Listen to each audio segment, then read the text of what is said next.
عمال دول. بست عمال. تمام. بدأ بالعمال يعني هو كان وقتها مدرس ابتدائي. مدرس ابتدائي، وكان بيسخر منه الوفديين لما كان يراسل رئيس الوزراء يقول لك من مدرس الخط، فأصبح هو يكتب دائما لما يكتب خطاب من مدرس الخط إلى رفعة رئاسة الوزراء.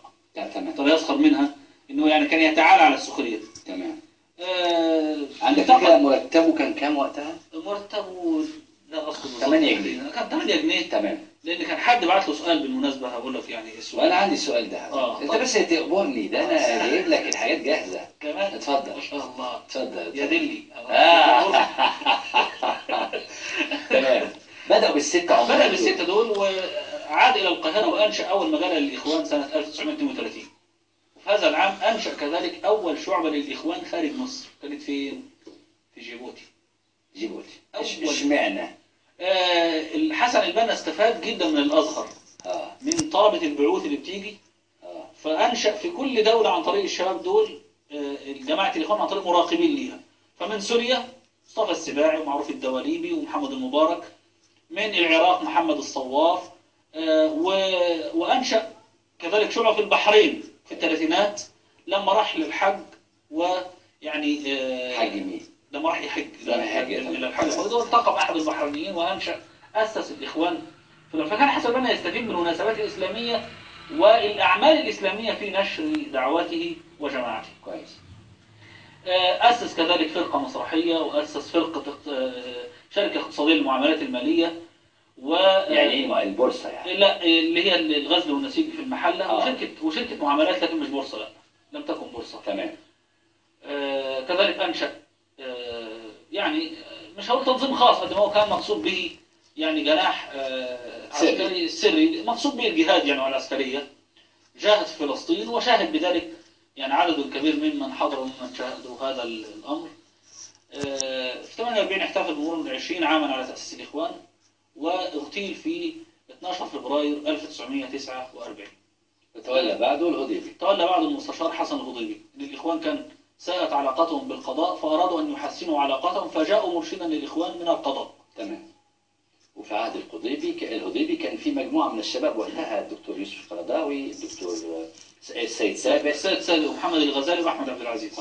تمام. صحيح. تمام. كان عملوا يعني محاولة لاحتلال المركز العام بعزم عبد الناصر وإجبار الهضيبي على الاستقالة، ولكن لم يستقل. هنرجع للتفاصيل دي بعد كده. اتفضل كمل حضرتك. بعد الهضيبي سجن الإخوان طبعا بمسرحية المنشية.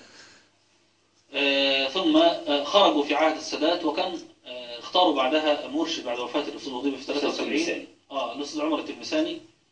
انطلقوا بالجماعة انطلاقة جديدة، ولذلك البعض يحلو لهم يسميه المؤسس الثاني، لكن هذا من الظلم. حسن الهضيبي له مواقف يجهلها الناس حتى الإخوان، مواقف قضائية دستورية نضالية يعني لو أطاعه من حوله من الإخوان لانطلقت الإخوان انطلاقة غير ما رأيناها.